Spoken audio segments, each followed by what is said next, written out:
Hey, this is Christian Roldan. And Jordan Morris from the Seattle Sounders Football Club. And you're listening to This is Nos Odietis. This episode of Nos Odietis is sponsored by Full Pull Wines, a Seattle-based wine retailer and proud sponsor of Nos Odietis since 2011. Full Pull was founded in 2009, is based in Seattle, and is owned and operated by longtime Sounders supporters. They offer the best boutique wines of the world to members of their mailing list, with special focus on their home, the Pacific Northwest. Here we go. Come on! Hey, O'Shan! Let's go! A sideline fry! The Seattle Sounders have done it! MLS Cup winners! Here comes Ray Gibbs through the middle to crown it for Seattle! And now they truly can start the celebrations. It's the Sounders MLS Cup. Nicola leaves absolutely no doubt! The Sounders rule the region! Seattle Sounders is going to do it! They've scored! They've scored! Finally! This feels fucking awesome. This is a tiny dog. Is that what you young people call twerking? And Porter says, cheated! You want to win? This is the Seattle Sounders, bro.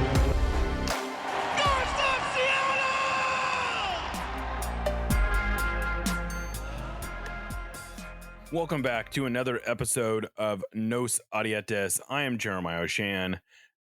This is the mailbag for the week of, I guess, July 1st, we'll call it. Yeah. And I'm joined by Aaron Campo. We're recording this mailbag a little earlier than we had planned because we looked at the schedule and realized there's a lot of games coming up. And if we're going to do a mailbag episode, we should just go ahead and do it now. So, yeah. I guess we're doing it. We're doing it. Yeah. You want to just jump right in, Aaron? Let's do it. Yeah. Thanks to everyone for adapting to our new mailbag format. And yeah, we'll change it if it doesn't work. But I'm cautiously optimistic this is going to be a good way to go about things. So the first question is from Ian Mitchell. Is there a sense of whether there is general increasing locker room tension, or is it localized to Raul right now? This question is from June 25th. So we know it's not just Raul, I guess, at this point. Yeah, it's not just Raul. Nuhu apparently was upset. And, I've heard some rumors that there's a little bit of a faction. I don't know how really dug in these guys are, but supposedly Yamar was a little bit upset with some things, and Leo Chu apparently feels like a little aggrieved. But best I can tell, it's mainly about playing time, and it's not, which is sort of, and I guess with Yamar maybe it's not so much playing time.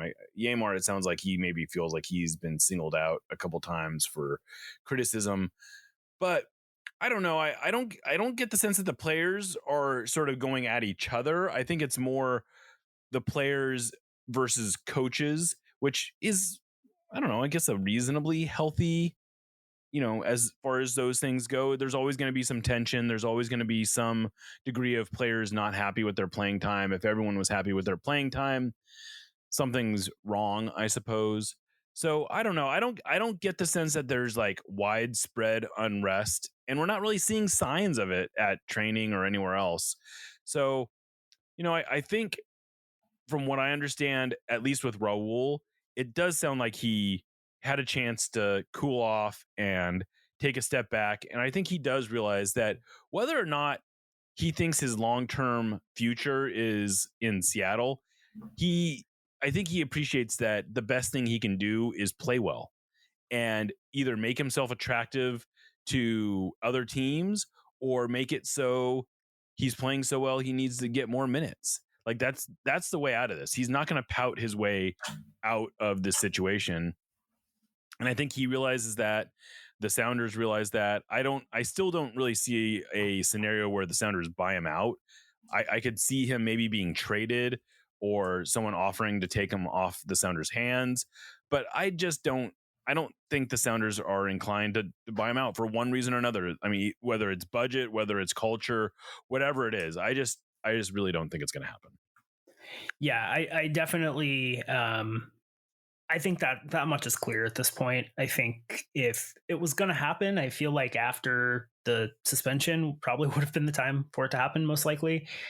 And it's and I think a lot of people were really upset with Raul in the wake of all of that stuff, and I totally get it. It's an unpleasant thing, but I do think Raul is a guy who loves the team, loves the fans, doesn't want to be teammates at very least. Yeah, loves his teammates.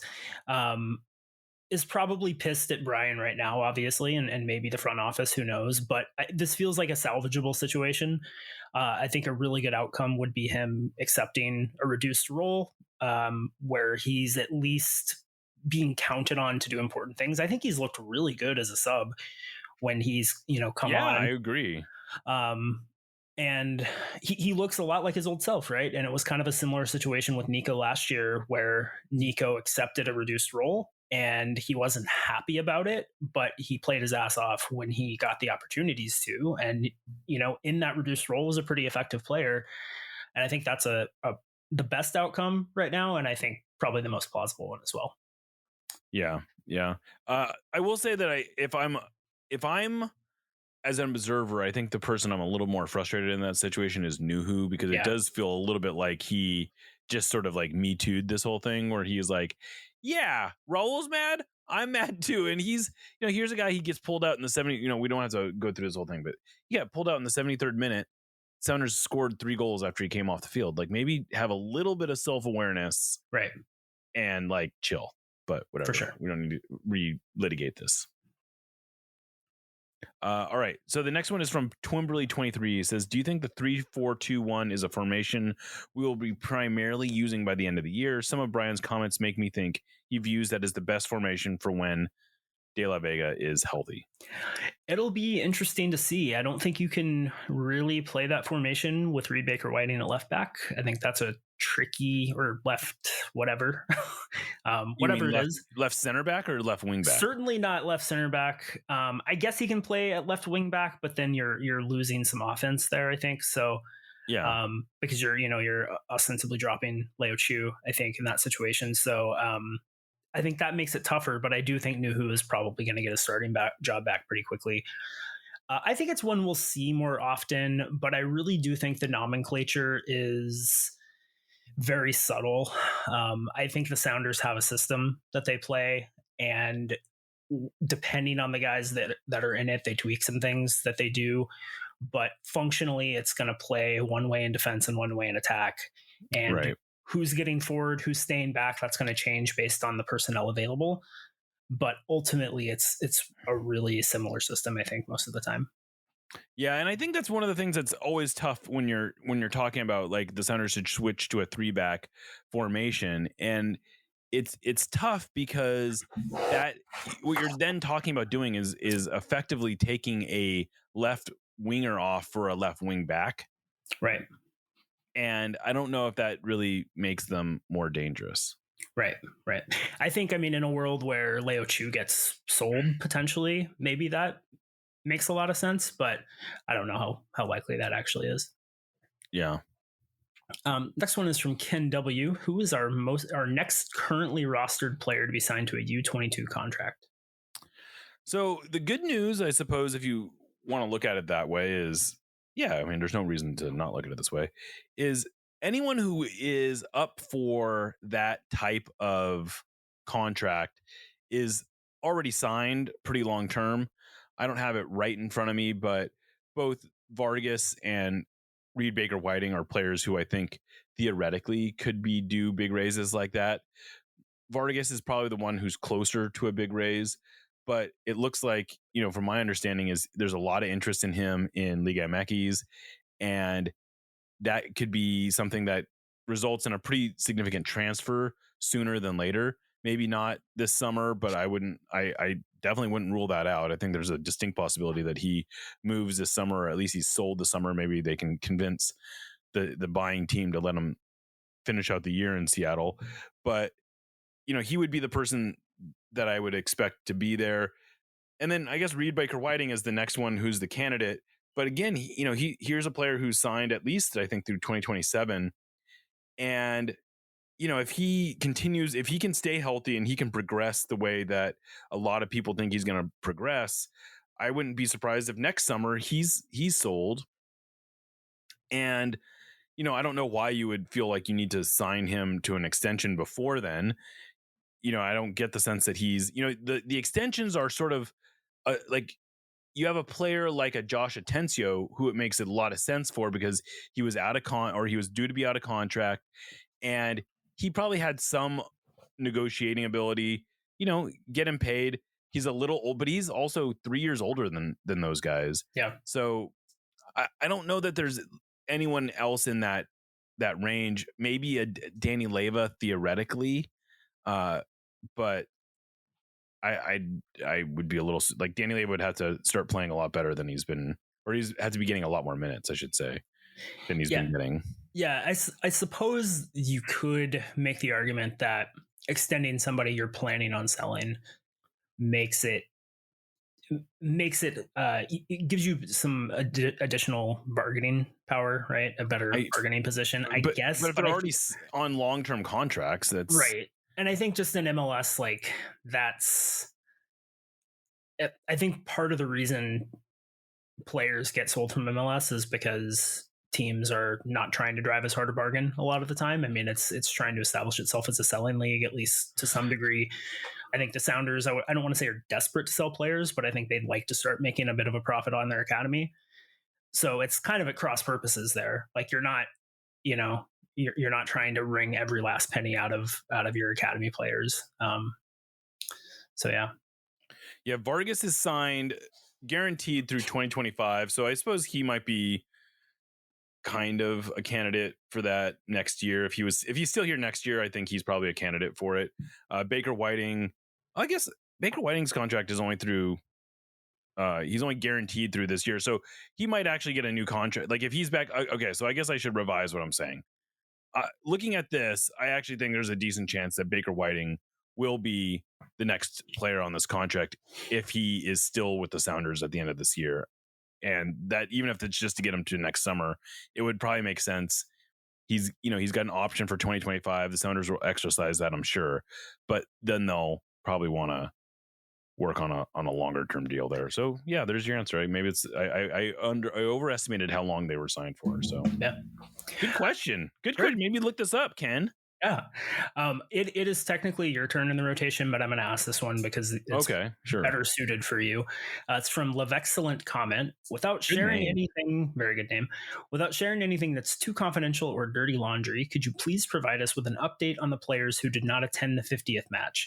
Ideally categorized by was too busy / conflict, just didn't care, not happy with the team, not invited for X reason, have descended into a bottomless MAGA hole, are Eddie Johnson, etc. Yeah, well, there were a lot of players who did not attend. So I can't pretend to have an answer for all of them, but I think it does sort of broadly fall into a few categories. The first of which is, and I don't know if we actually went through this, but I'll do it again, even if we did. I think the first category is, fair to say these guys are busy or they had some kind of conflict. And I think you can put players like a Michael Sperning or I think like Steve Zakuani, Marcus Hahnemann, guys like that, guys that are still involved in the game or are young, or Will Bruin, another player, that's a good one. Will Bruin, I do know why. His apparently his father-in-law or one of his in-laws got sick, and so he had to stay with his family. He was planning on coming out. He ended up not making the trip. So there you go with him. Chad Marshall was another one who, I guess his daughter he's the coach of his daughter's team, either basketball or soccer team, and they were in the playoffs or something like that. So he couldn't come. Like there was a lot of players who you would have otherwise expected to be here like that weren't here for, perfectly legitimate, they have lives type of reasons. And then there's a whole lot of players who I think probably fall into the didn't care category, especially players who are like in Europe, like a Christian Tiffert or a Blaise Kufo or a, like you can kind of run down the list. A lot of players who just are no longer engaged with the club for one reason or another. I don't know how much effort the Sounders went into recruiting a lot of these guys. I will say the Sounders did pay the airfare for a handful of players. I think they offered most people accommodations, but for a lot of players, it was on their own dime. It was their own time. So it wasn't like the Sounders were offering everyone first class travel in a hotel. It was like, hey, if you'd like to come out for a happy hour, we would love to see you. Right. And, so players who are local, that's why they want to come. Then you have a player like my understanding is, like Zach Scott isn't super thrilled with the Sounders right now. Supposedly Casey Keller, I think, is also not super thrilled with the Sounders for one reason or another. Those guys are local, but I guess they weren't inclined to come. If I'm wrong about that, I would love it if those guys reached out to me and set me straight and told me why they aren't there. But that was my understanding. A few guys like that. And then, yeah, I don't know. I don't have a lot more to add to that. I don't have, like I said, I don't have a exhaustive list of why the hundreds of players who have suited up for the Sounders at one point weren't there. But I did think it was interesting that the MLS era was the least represented era in that whole thing. But I think a big part of that is like the USL guys are a lot of locals and they are a little older. And so they're not quite at the, we're taking care of our young children part of their lives. Yeah. It would have been really funny if Blaise Kufu had showed up. It would have been hilarious. Or Eddie. There was a tiny, tiny sliver of me that was hoping maybe they had buried the hatchet with Eddie and he would be there. I mean, I don't know. It's possible. He's probably friends with a lot of guys. Yeah. But like David Estrada, there was another one. David Estrada had wanted to come, but he was I think he had responsibilities with New Mexico or with New Mexico United, I think. Yeah. So anyway, there you go. I hope that answers your question. This is from the list. He says, what happened to Cody and Danny Leyva? Do they have a future with the Sounders? I mean, Cody has been around the team. This question was they're both around the team. Yeah. Well, Cody's been playing a little bit, right? Yeah. Cody's definitely gotten some minutes. But I think that Cody Baker's future in MLS is a guy that's going to get a few minutes here or there, most likely. He certainly isn't so old that he couldn't, turn a big corner and change that trajectory. But, he's just going to be a guy that kicks around and picks up spot starts and late minutes and things like that. And that's totally fine. I think that's his future with the Sounders. Danny Leyva is a trickier one. I like Danny Leyva a lot. I feel like he should probably be getting a few more minutes, but at the same time, I feel like there's probably a reason he's not, and that I'm not seeing. I think he's also, you got to look at who he's not getting, who's playing in front of him, right? Yeah. It's Josh Atencio, Obed Vargas, João Paulo. Yeah, that too. And I think, he's had a lot of opportunities, and I don't think he's blown them, but I also don't think he's like, the ideal outcome for a guy in a Danny Leyva situation is you get your opportunity and you pull a Paul Rothrock, right? You make shit happen and you force the coach to play you. And he just hasn't done that. He just hasn't asserted himself enough to be getting those minutes, getting regular minutes. I think the Open Cup is a big chance for him. Maybe Leagues Cup too. I don't know what the plan is for rotation there, but I wouldn't be shocked if he gets some Leagues Cup minutes. I mean, I'm expecting him to start in the Open Cup. I think that's a good, him and Josh Atencio potentially are a nice little partnership, especially while you're playing the Sacramento Republic, who is not a bad team by any stretch, but they're not MLS quality. You got to be, if you can't rely on Danny Leyva and Josh Atencio to deliver that, it says that's a problem. But I mean, I think Danny Leyva still has a future. I mean, the thing is, Danny Leyva, we're talking about contract extensions. Danny Leyva is still signed through 2020. He's got guaranteed through 2026. So, he is not someone who is going anywhere unless it's a loan. Like that's not, he's got time. He's 21 years old. Right. He's 21 years old. He's still got time. I think he's probably got a little higher upside than Cody Baker at this point. But Cody Baker, I think, is going to be a pro for a long time. And there's no absolutely. shame in that. I think Cody Baker is going to be around. I think he's going to be a useful player. He might not ever be a MLS All-Star, but he'll be around. Cody Baker also signed through 2026, guaranteed through 2026. Right. So neither one of these guys are going anywhere. And nor should they. I mean, they're the day where Danny Leyva is a $2 million sale might have passed. Right. But and I don't know. It'll be interesting to see how he develops too. I still like him as a player. Yeah, I like his game a lot, and I think there are going to be minutes next year to go around. Yeah, especially if Obed gets sold. Yes. All right, next one is from Morrow the Tank. If we're not going to get a Raul buyout, as Jeremiah has said, he is currently hearing it. It would help the fans to hear that they have a plan to bring in 2 new DPs in the winter. Do you think we might at least get that? I think we'll get at least one, because I think that makes I don't see how you would justify not signing at least one. Take this for whatever it's worth, but there is a way to justify only signing one. Yeah. And that's because these new MLS rules say if you only have 2 senior DPs or 2 full DPs, then you get $2 million extra in allocation money. And I could see that being a useful tool that the Sounders would want to use.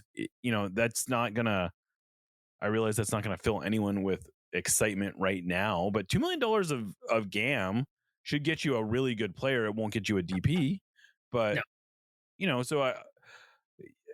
my expectation is they're going to sign at least one new designated player. I have not had the opportunity. I have not gotten that level of detail to be able to tell you authoritatively that they're going to go out and sign 2, but I think they will make some significant additions in the winter. Hopefully they do something this summer. They should. They have cap space, so they should do something. Yeah. But I don't have a good sense of what that's going to be. I wish I had better news for you, but I don't right now. I think that the GAM versus extra DP question is really interesting, and I don't have the one thing I'm sure about is that everybody that is positive that one solution is better than the other is full of it. I think that it's going to be situational based on the teams themselves, the players involved. And I would tend to think that with the way the Sounders like to build their rosters, that they're more likely to want to take that extra GAM. And I think they have a pretty good track record of making those sort of not quite elite, but really good player signings like Joao Paulo, Gustav Svensson, guys like that, who take a good team and make them a great team with the right DPs. But, you're also, I'm not going to tell you you're crazy if you want them to sign 2 DPs. I think that there's really an upside to both of those. Yeah, I mean, I guess one of the things that's worth asking yourself is, would you rather get 2 DPs or 1 DP and 2 or 3 TAM level players? Yeah. And unless you're going to really blow it out and sign 2 kind of mega DP type players, which I don't really see in the cards, I think spreading your money out might make more sense. I think too, if you look at the teams that sign the 2 mega DP players, for every Inter Miami who have the best player to ever live on their team, you've got a Toronto FC or a Chicago Fire that is just not getting their money's worth from those players. So yeah, I mean, not to I have it in front of me, so I'll just kind of go through real quickly. Like, Atlanta has Thiago, or started. They actually don't even have all these players right now, but Atlanta had. They not only have 2 of these players, but they started the year with Almada and Giamakis, and then someone who I don't even know who Stan Gregerson is. but apparently he's their third DP. Should I know? I probably should know who that is, but I don't. Isn't that one guy? He's that one guy. Yeah. Like he's probably good. Like I don't know. Like is that like the Polish defensive midfielder that they signed? Maybe that's who that is. Norwegian. Yeah, but he is a defensive midfielder. Yeah. Okay, so that's maybe okay. So that guy is apparently pretty good. Oh, I do know this guy. Yeah. Okay. Played for Bordeaux. But like, okay, so Austin had Sebastian Drusi, Emiliano Rigoni, and then Alex Ring was filling a dids. Like, okay, that's nothing. Charlotte. I'm not going to go through this whole thing, but you get the idea. Yeah. Abada, Capetti, not with the team. Swiderski, not with the team. You know, it's just like there's not a lot of teams here that are Chicago. Hugo Kuiper's obviously a big player. Shaqiri, he's on his way out, and then Gaston Jimenez, who I think is probably one of the biggest DP busts. Yeah. But okay, Cincinnati. Here's a team that knows what they're doing, right? Luciano Acosta, Aaron Bupenza, who is probably not with the team anymore, and Abina Boda, who I probably shouldn't. I'm sure he's a good player. I can't tell you who he is off the top of my head though. There's just not a lot of teams that have 3 high-priced DPs. Right. I think that I don't want to ascribe anything to Mario the Tank or anyone else, but I think that there was an era in MLS where because of the roster rules, because of the restrictions, you kind of needed 3 DPs to really be taken seriously. Right. And I think because there was such a big gap between your DPs and everyone else. Right. And I think people have kind of anchored to that as the minimum expectation. And I think a lot of that is because at times in the past when the Sounders were frustrating, it was because they didn't have a DP spot filled. And people said, you got to sign somebody, doesn't matter who. Then they end up signing Nico Lodero because they waited. Then they end up signing Raul Ruidiaz because they waited. Right. But there was that period of panic because they didn't have all 3 spots filled. And I just think the league has changed so much that I think for the better. The play has just gotten so much better since 2014, 2015, because that money is spread around. But I'm willing to believe also that you hit a point where, okay, we've spread enough money around. Now let's put some more back into the front end of the rosters. But I just don't know that we're there yet. Yeah.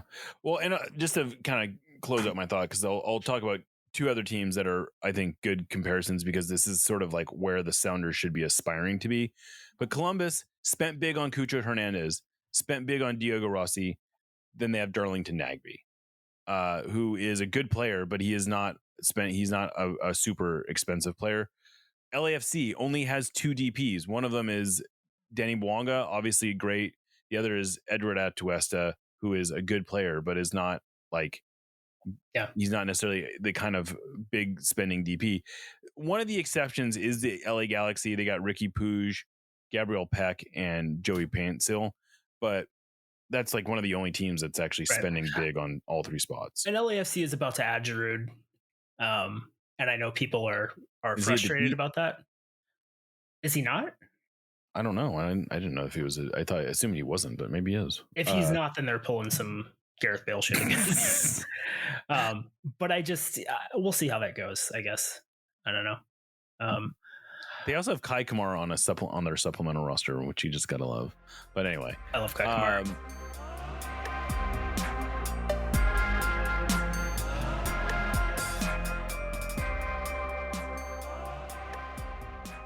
All right, this is from Nimbletti. Interested in your thoughts on G+ as a metric and reactions to the following. The best 11 according to G+, according to folks with very limited minutes, excluding folks with very limited minutes. This is on the Sounders. I was going to say, what is this? This is a lot of guys on the Sounders, but it's just from the Sounders. Okay, so it's Andy Thomas, Cody Baker, Jackson Reagan, Gomez Andrade, Alex Roldan, João Paulo, Josh Atencio, Paul Rothrock, Danny Leyva, Danny Musovski, and Jordan Morris. And then Georgie Monongu would be the impact offensive sub, which maybe speaks, if Monongu is that good at G+, he's played 2 games, guys. Yeah. I would say that's very limited minutes. Yeah.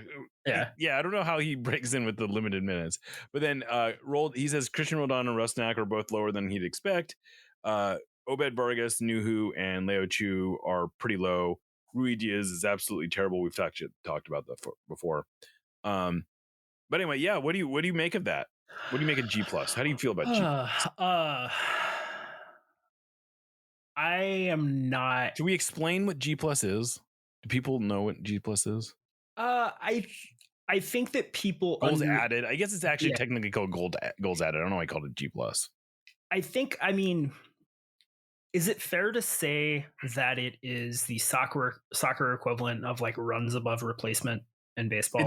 It's attempting. It is absolutely attempting to be that. Right. That's what it's trying to capture, is that it's trying to synthesize everything that happens on the soccer pitch that you can quantify and turning that into an all-inclusive metric that theoretically explains what you do that helps teams score and what you do that helps you keep other teams from scoring. And you end up with this goals added metric that's supposed to account for all this stuff. And there is some intuitiveness to it. Like there are some, like if you go into this stat, you'll see that there is some level of intuitiveness. Like there are there are players that we all recognize as being very good who are ranked very highly, but you also have a lot of players who, like forwards, as an example, tend to be ranked really low in this metric. Right. But go ahead. I'm sorry. Yeah, no, I mean, I think that's really useful context. I think that there goals added to me is a promising idea that I am not putting a lot of stock in at this point in time. I fully support the effort to try to get there. There's nothing you can say or show me that will convince me that Alex Roldan is the best right back on this team, or that Danny Musovski is one of the best midfielders on this team, right? And I'm just not buying it. And I think that the whole idea of it to me, like, I think that something like wins above replacement in baseball, you have all of these discrete events that makes it really easy to have a statistic like that. That is sort of an all up thing, especially now that the defensive data is better. I would say goals added reminds me of something like range factor, where there's just enough stuff that just does not pass the sniff test for me to really put a whole lot of stock in it as anything definitive. I'm not saying it's useless. I'm not saying it doesn't have any value at all. There's just enough weird stuff there that makes me question putting too much stock into it. And so if I were picking the lineup, this isn't the lineup I would pick. I wouldn't be playing Danny Musovski on the wing. I probably would not be starting Paul Rothrock of all the other players. I think too, soccer is not an individual sport. It is a collective sport. And so this lineup just isn't going to work, I don't think, more than anything, right? Like, it does seem like goals added puts a lot of emphasis on midfield play. It's almost like it's correcting for not wanting to weight goals and assists too heavily, or goal contributions too heavily, maybe. I don't know. I don't think a team with Rothrock and Musovski on the wings and Leyva at the 10 and Alex Roldan at right back is gonna set the league on fire, I guess. Yeah. At the same time, I do think Andy Thomas has been the best goalkeeper on the team. And some of the other selections are, I think, pretty clear as well. So yeah. I don't have much more to add to that. I think it's an interesting stat. I think there's things that it sometimes highlights that are worth highlighting. But at the same time, and like I will say, so this is the top of the list. I'll just read the top 10. Luciano Acosta, reigning MVP. Fair enough. Christian Benteke, not surprising. Denny Bwanga, Ricky Puig, Bernadeschi. Messi is, like the sixth best player by goals added, despite playing, not that many minutes. So that's probably, give you an, like, I'm embarrassed. I don't know who Luca Oriana is. He's a Cincinnati fullback, but he's ranked very highly. Cucho Hernandez, Andres Gomez, Almada. I mean, that's a pretty solid top 10, Yeah. So I'm not gonna say that it's a worthless stat, but I don't know. I'm definitely skeptical that of this to some degree, but Yeah. What are you gonna do? It's not crazy. It's not the craziest. No, it's not. It's got promise. It's got promise. All right. Next one is from another good name here, Flock of Seagulls. Can you explain the quote attacking phase of play unquote criteria for VAR review? As I understand it, VAR can only check for fouls in the build-up or attacking phase prior to a goal. Regardless of whether or not Rusnak's touch was a handball, was this why Morris's winning goal against Dallas stood? Because a Dallas player touched the ball before Obed won it back and made that gorgeous pass. This would have been a great question for me as the pool reporter to submit. But I was a little busy, and that ended up being effectively the last play of the game, made it tough to get that question in, because the reality is we don't know why that play was not reviewed. It might have been that VAR looked at it and said, it doesn't look like a clear and obvious error. Albert Rusnak didn't handle it, or it's not obvious enough that he handled it, and we're not going to review it because of that. But it's just as equally possible that because Dallas got possession of the ball between Rusnak's touch and Obed Vargas's pass, that they didn't even consider it part of the attacking phase, and so therefore was not reviewable. So we don't have a good answer there.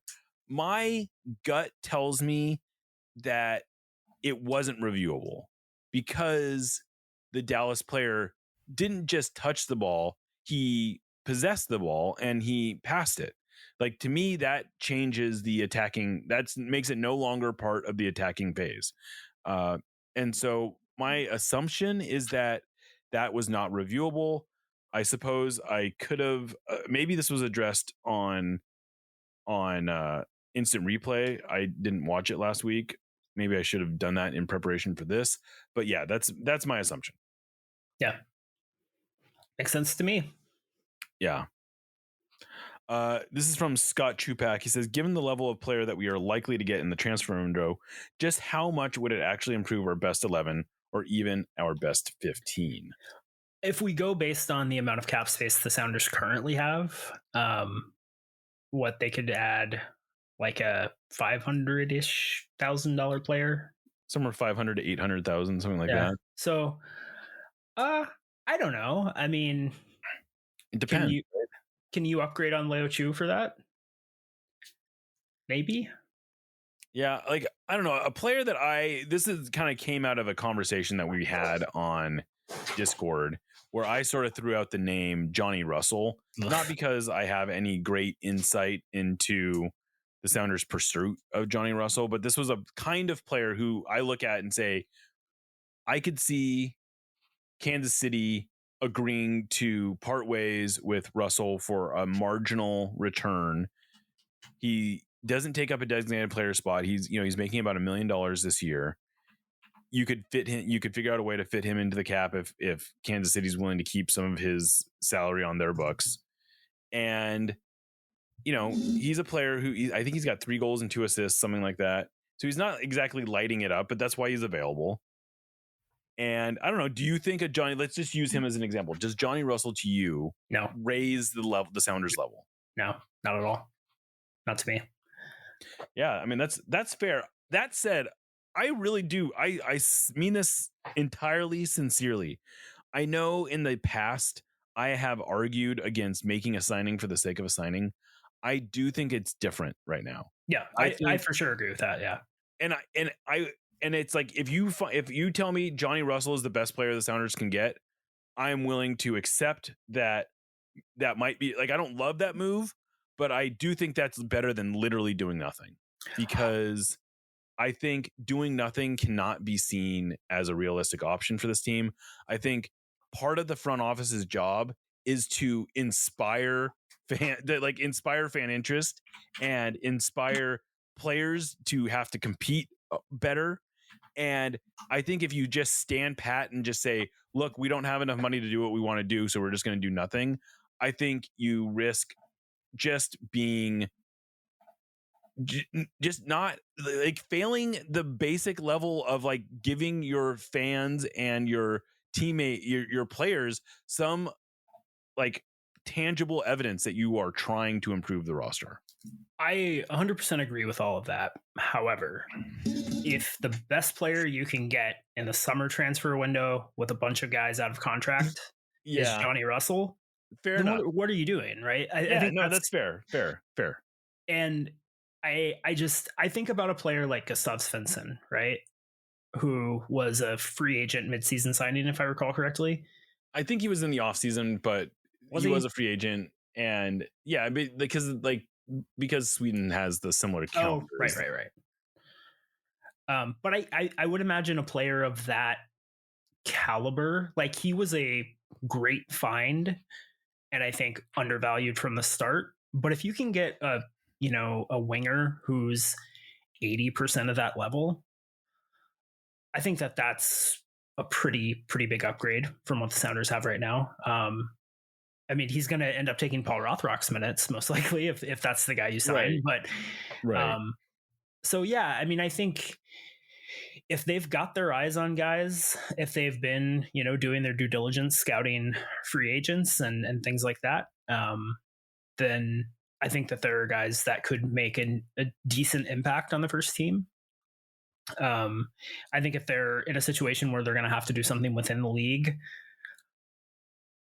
I think the advantage of signing a guy like Johnny Russell is he is a veteran who's going to help shake up the locker room and compete in training and all that stuff. And that stuff is less tangible, but I think important. And I agree with you that they have to do something. But if they end up having to fill that spot with somebody in the league, unless they give up a lot of value going the other way, I think it's probably going to be more of a vibes type addition than on the field. Yeah, I mean, I think there's hope that they can upgrade. I guess to get to the root of the question, I do think there's reasonable hope that they can upgrade their top 15. Given the current limitations, my expectations are not that they're going to improve. They're not going to bring in someone who's an automatic starter. Let's put it that way. Yeah. And partly because if they're healthy, I think there's reason to think that like that would have to be a really good player. But I don't think that's the standard they should be holding themselves to. I don't think they should sit there and say, if we don't feel like we can sign a starter, we're not going to sign someone. I just think that's a complete failure. Like it's just a total capitulation to the, like, you can't, like, I just don't think you can do it. You're not even saving money. It's not your money. Right. Exactly. Like it's free real estate, man. You gotta do something with it. Right. And I think that is the argument in favor of, if it comes down to it, doing something like trading for Johnny Russell or whatever, is just don't let that money go to waste. Who was the player they signed in 2013? Adam Moffat. Adam Moffat. Yeah. That's you called, if I remember correctly, you called Johnny Russell an Adam Moffat ass signing. Yeah. And I mean, he's probably better than Adam Moffat was. He's definitely better than Adam Moffat was, but I can see there is a vague similarity in the like Adam Moffat was to 2013 what maybe Johnny Russell is to. They I had forgotten they had to give up Servando Carrasco to get him. They did. That ended up being a really bad move. Yeah, Servando Carrasco didn't go on to like an all-star career, but he was a useful player. Yeah. Really bad trade. All right. Next one is from Bill Jones TRPT. Is Pedro de la Vega the new Blaise Kufo, or are we eventually going to see this guy play a reasonable quantity of minutes in Rave Green? If he was starting most games, would we still be talking about needing another attacker? I mean, I don't think he's in any danger of being the next Blaise Kufo. Blaise Kufo was effectively playing out his last contract. I don't think, like, worst case scenario, my expectation is that De La Vega were to come back next year and be a legitimate player. But this was admittedly submitted before the last game. Yeah. And so we hadn't actually seen De La Vega take the field again. Who knows how many games he ends up playing? My expectation is De La Vega at this point is going to be ramp up slowly, and hopefully he's starting games on a regular. Like he's a starter by the League's Cup is what my expectation would be. Yeah. Maybe he starts that LAFC game that's before the last game before the League's Cup.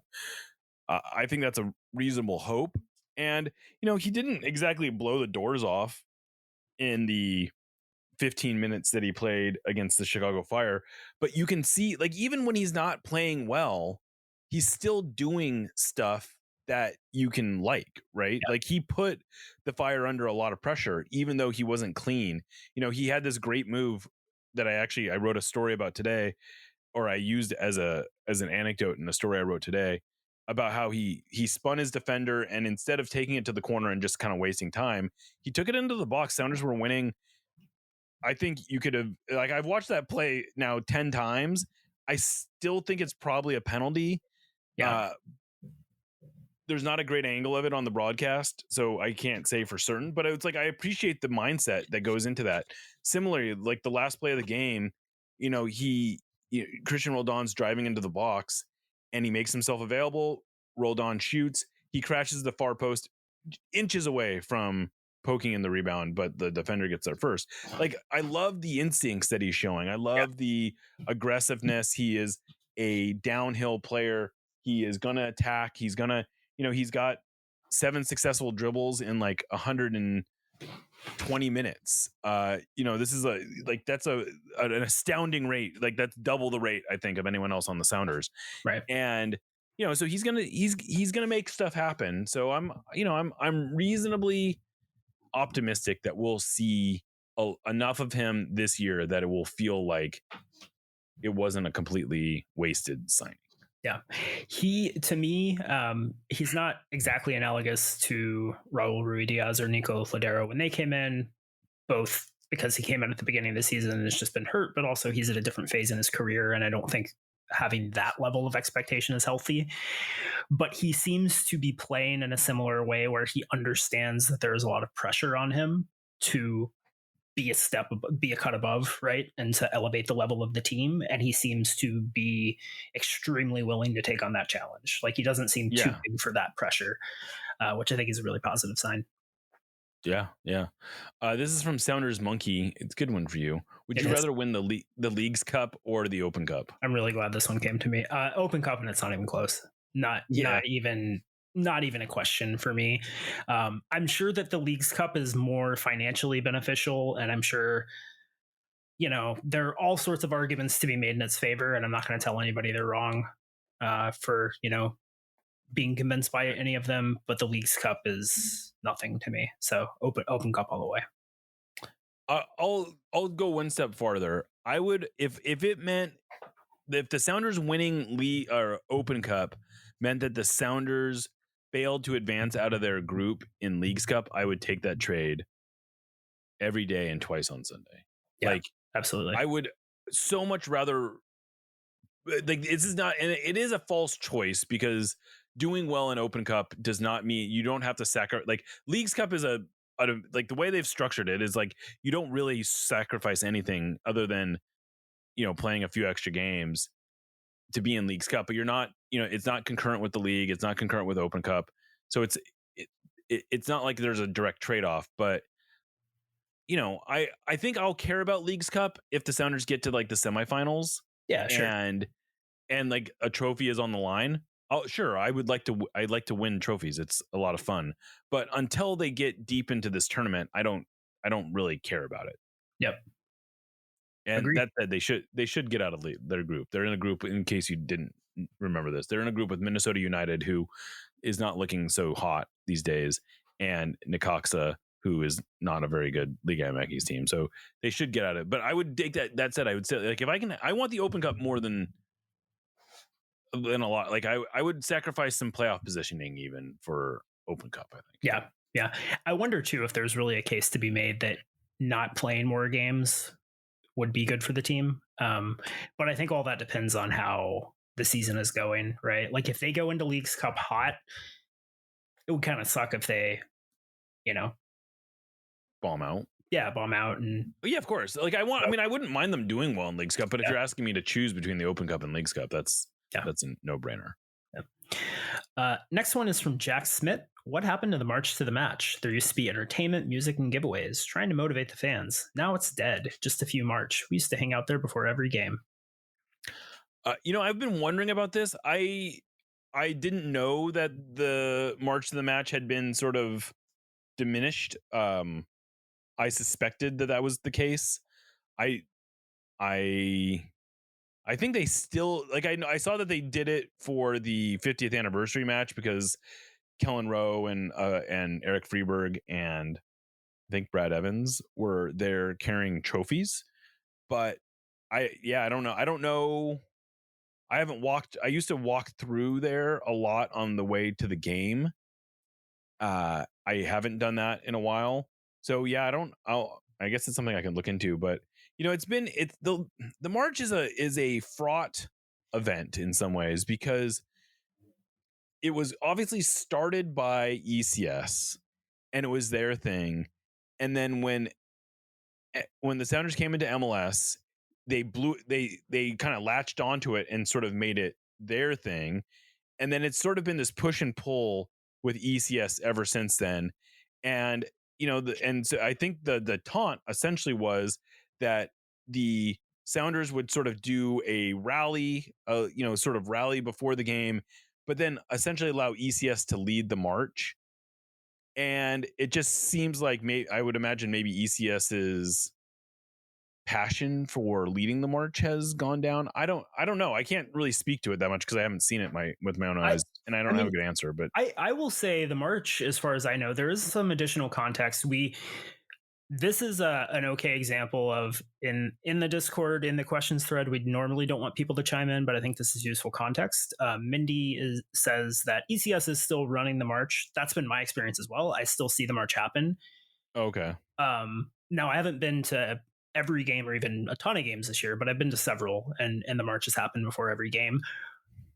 But it's definitely not what it was, right? It seems pretty exclusively an ECS thing at this point, which I think does sort of speak to the club just not really having any involvement in doing anything pre-match. Right. So it does sound like the Sounders did sort of cut back on their pre-March festivities. Yep. Yeah. And I think that the two just sort of got, and I think intentionally probably on the part of the club, sort of conflated, where it was like, yeah, we do stuff before the game, and that's also the march is part of that, even though officially it wasn't, but kind of. I just, we've talked about this a bunch. It's a bummer. I don't want to talk about it again, but it sucks how much less exciting game day seems than it used to. And I think this is another example of that. That being said, the march is still cool to watch. I mean, it's once it's underway, it's not as big as it was maybe at its biggest, but it's still the same thing. But yeah. So, I mean, I don't know. I guess maybe in some ways you could make an argument, I suppose, that and I don't know, we're going to get too deep into this if we want to, but I suppose there's an argument to be made that it's better in a organic way for the club to not be so involved in it, because then it allows it to be an ECS thing, and it's an organic thing. And if, it's popular as ECS wants to, as ECS members want to make it, it's less inclusive that way. It feels less like a big event that way. But I don't know. I do think that the Sounders sort of at some point need to recapture the pomp and the event. Like, it used to feel like a big event whenever the Sounders play, and it doesn't feel that way anymore. And I think the Sounders probably need to figure out a way to find the right balance there, and it doesn't feel like they're finding that right now. It definitely feels like a lot of stuff since the pandemic where stuff just never came back as good as it was. Right. And people, whether it was just complacency or budget cuts or whatever it was, stuff just sucks a little more than it used to. I think this is another example of that. Yeah. Which is not an excuse. I'm really sick of it. And I wish people would put some more effort into things again. Anyway, last one of the night is from Cascadian Convic. One through line with Rui Diaz, Nuhu, and Chu's anger seems to be over substitutions or not starting. But I wonder if some of this really comes back to the change to 5 subs per game. You're likely not switching keeper/center backs and maybe keeping 1 sub in your pocket for injuries, but that means 4 out of 8 upfield players will get subbed fully 50%. And coaches also have a lot more certainty that they'll be able to sub on a set of players for a planned purpose rather than just to backfill an emergency. Do players need to change their mentality to recognize that being subbed or being put in at 60 minutes might mean something different now than it did 3 years ago with the old rule? I think this is a good observation, and I would be curious to know if there is sort of a general, like, I don't know how you would measure this, but I would be curious to know if there is sort of this general sense that players are there must be fewer 90-minute players than there used to be because there's more subs. Like, that's just a math thing. But I don't know if it's on players to readjust their desire to play 90 minutes though. You know, I can understand, like, this explains why there are more subs. It doesn't necessarily, like, no player is going to say like, oh, that's a great point.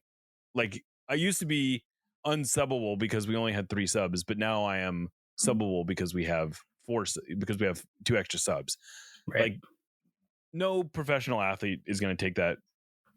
And I think sometimes as fans, especially, and as media members, as people that observe these things, I think it's uncomfortable when players get mad when we see Leo Chu coming off the field and he's like all up in his feelings and he's yelling and he's upset. It's not easy to watch, but on some level, we just have to hope that the coaches can manage that because that's their job. Yeah. And yeah, you can try to logic Leo Chu into understanding that when we have 5 subs, we would be dumb not to use them. And you're going to be one of the guys that comes off. Sorry, Leo. Right. But I also want Leo Chu to want to play 90 minutes. I want Raul Rui Diaz to want to start. I want Nuhu to believe that he is a 90-minute player. Like, I think that's what we want from players. And yeah, it's going to be uncomfortable and there's going to be fights, but like, good teams figure that out. And if the Sounders are a good team, if Brian Schmetter's a good coach, he's going to figure out how to manage this thing. And if he's not, it's going to blow up. And we can't logic it into working. Right. Yeah. So I think I guess that's my way of saying, I think it's more on fans to calibrate our tolerance for this stuff. And if you really don't like it, I don't blame you for not wanting to see your players upset and to see them fighting. But I think you also have to sort of understand that that's kind of that's the deal. Yeah. It's the nature of the beast for sure. But anyway, I thought it was a good question. Yeah. And thanks to everyone who submitted these. Just as a reminder, we take these questions over Discord. We think we've built a really great community over there. It keeps growing and growing, and we keep bringing more and more people, and we keep adapting and finding new ways to do things. And if you are in our Discord community and you have suggestions for things that we could be doing better there, share them. But we also love getting your questions. This was, we got a lot of them today, so I feel like that's a good sign. All that said, I guess we should be getting out of here. Thank you, of course, to our subscribers, especially those of you that are in the Discord. This has been a lot of fun.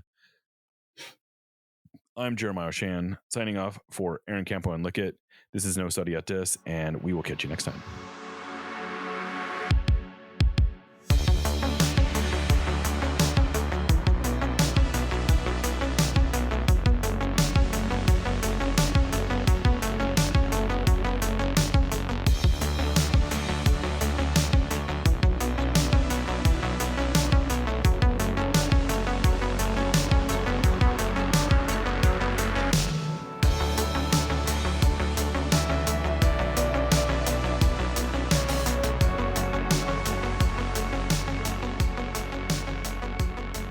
We love you. Let's win another one.